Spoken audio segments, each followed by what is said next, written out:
আসসালামু আলাইকুম।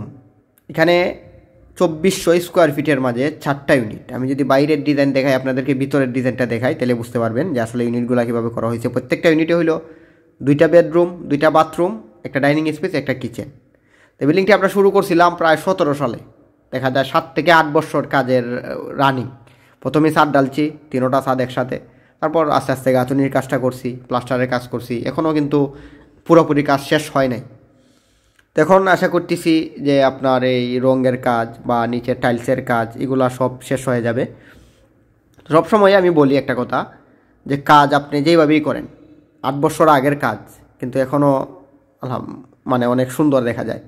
তো কাজের ফিনিশিং যদি সুন্দর হয় বা কাজটা যদি ভালো হয়, তাহলে দেখতে কিন্তু সুন্দর লাগে এবং অনেক দিন কিন্তু টেকসই হয়। দেখেন যে কাজের যে ফিনিশিং বা কাজের শল বা অনেক সময় দেখবেন যে অনেক কাজ করলে আঁকা বাঁকা হয়। আঁকা বাঁকা হইলেও কাজ তো হয়, কাজ হয়, তবে কাজের ফিনিশিং বা এই কাজটা তো দেখতে সুন্দর হয় না।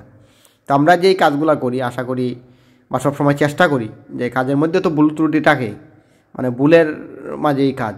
তারপরেও আমরা চেষ্টা করি যে সবসময় যে কাজগুলো যাতে সুন্দর হয়। বা এখানে যেই কাজ আরও 7-8 বছর আগের কাজ, আমরা যেইখানে কাজ করি হবিগঞ্জ মাধবপুরে, ওই জায়গার ভিতরেই কিন্তু আমাদের এই কাজটা আমরা দেখা যায় যে একবারে তো আর অনেকে শেষ হয় না। আর অনেকে আছে যে এইরকম 3তলা বিল্ডিং 1 বছর সময়ও লাগে না, এর কম সময়ের ভিতরেই শেষ করা যায়। আবার অনেক সময় দেখা যায় এক বিল্ডিং আপনার 10 বছর 20 বছর হয়ে যায়, কাজ শেষ হয় না। তো এটার একটা জিনিস ভালো ছিল যে আপনার যেই সময় ছাদ ঢালাই করা হয়েছিল 3টা ছাদ একসাথে, যখন গাঁথুনির কাজটা করা হয়েছিল 3তলা গাঁথুনির কাজটা একসাথে, যখন প্লাস্টারের কাজটা করা হয়েছিল বাইরের কাজ সব একসাথে, যখন ভিতরের কাজ প্লাস্টারের কাজ করা হয়েছিল ভিতরের প্লাস্টারের কাজ একসাথে।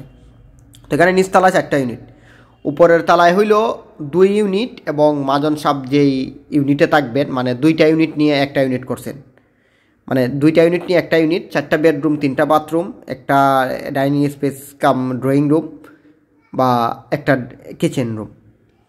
তো এই রুমে এখন ইন্টেরিয়র ডিজাইন করা হচ্ছে যে ছাদের উপরে, এবং কিচেন রুমও ইন্টেরিয়র ডিজাইন করা হবে।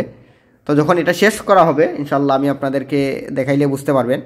অনেকের কিন্তু একটা স্বপ্ন থাকে যে আসলে ইন্টেরিয়র ডিজাইনটা করবেন। আসলে এই ডিজাইনটা যদি কিচেন রুমে করেন তাহলে ভালো হয়। রুমের ভিতরে না করলেও কিচেন রুমে কিন্তু কিছু কাজ আছে, যে কিচেন রুমটা যদি বড় হয়, যদি আপনি নিজের জন্য করেন তাইলে ভাড়া দেওয়ার জন্য হয়তো দরকার হয় না, কিন্তু নিজে থাকার জন্য যদি করেন তাহলে আপনি করতে পারেন। এখানে গলি, মাঝখানে একটা গলি, এক পাশে আপনার দেখা যায় যে সিঁড়ি, আর এক পাশে কিন্তু খোলামেলা দেখা যায়। আপনি অনেক এরকম কিন্তু হয় না, বিল্ডিং দেখবেন যে আপনার সবটা জায়গায় কিন্তু কাজে লাগানো হয়, কিন্তু এই জায়গায় মাঝখানে খোলামেলা রাখা হয়েছে কার জন্য, একটু জায়গা লাগে রুমের ভিতরেও কিন্তু বা বিল্ডিংয়ের ভিতরেও লাগে। এখানে যদি আমি দেখাই ডাইনিং স্পেসের এদিকেই কিন্তু কিচেন রুম এবং বাথরুম।